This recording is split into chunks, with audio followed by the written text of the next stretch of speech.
Hi, this is Rev Ed with today's Back Porch Devotional from Psalm 56. Be gracious to me, O God, for man tramples on me. All day long an attacker oppresses me. My enemies trample on me all day long, for many attack me proudly. When I am afraid, I put my trust in you. In God, whose word I praise.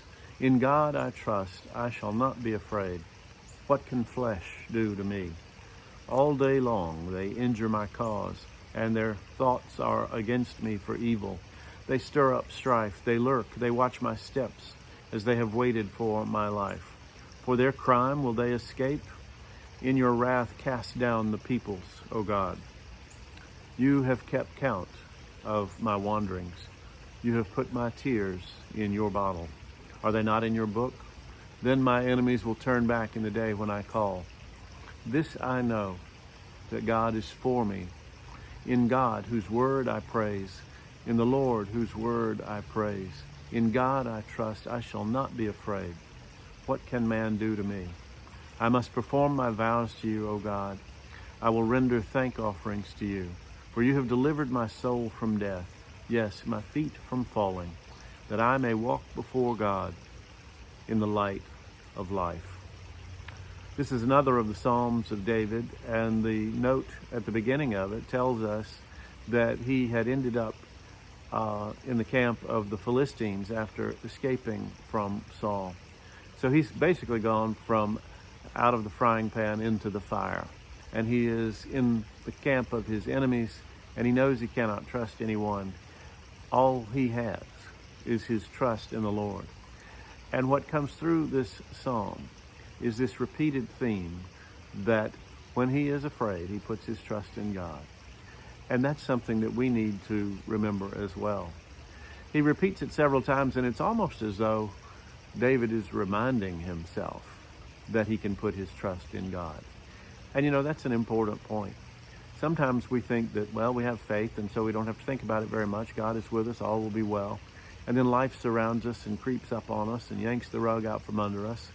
And what we do is we get overwhelmed, and we stop reflecting on what God has promised for us, and we start thinking about what the troubles of the world are and what our troubles in particular are, and we forget what it is that God has done for us and what he will do for us, and that he is present with us. We need to remind ourselves repeatedly of God's promises. It is a wonderful thing to search through the scriptures and find all the glorious things that God has promised for his people, and to remind ourselves of these things. One of the greatest things we can do for each other is to remind one another that God is with us and that we can trust him. He says, in God, whose word I praise. In the Lord, whose word I praise. We wouldn't know exactly who it is we are praising without the word of God. So we don't need to rest our faith on some amorphous, vague, thin idea that God is out there somewhere.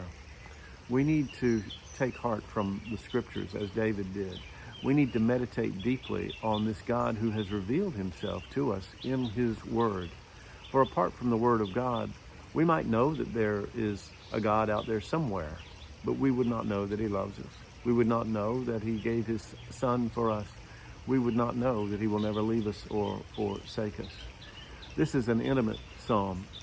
David says, you have kept count of my wanderings and put my tears in your bottle. That's an obscure phrase, and it refers to an ancient practice in the Greco-Roman world. When someone died, the people who mourned for that person would collect the tears that they shed in grief over their death and put them in small glass bottles and leave them on the grave of the departed as a sign of their love.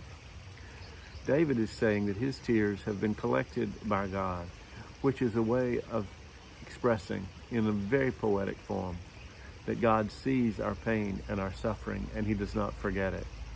We can know that God is with us in suffering and that he will redeem us out of it because of the love he has for us, which has been shown to us in Jesus Christ.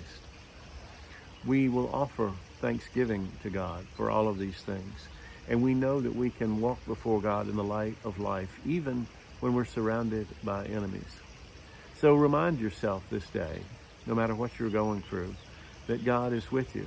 As Paul writes in the 8th chapter of Romans, if God is for us, who can be against us? Know that God is for you. And if you doubt that, look at the cross. The sacrifice that Jesus gave of his own life for you and for me ought to tell us how greatly we are valued, regardless of what the world thinks about us.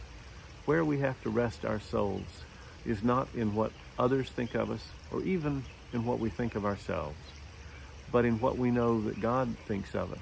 And we learn that and meditate on that by studying his word and by reminding ourselves and one another of the great love that God has for us, the love that will never let us go.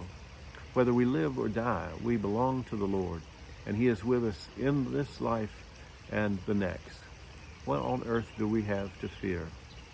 Nothing at all. Bear that in mind.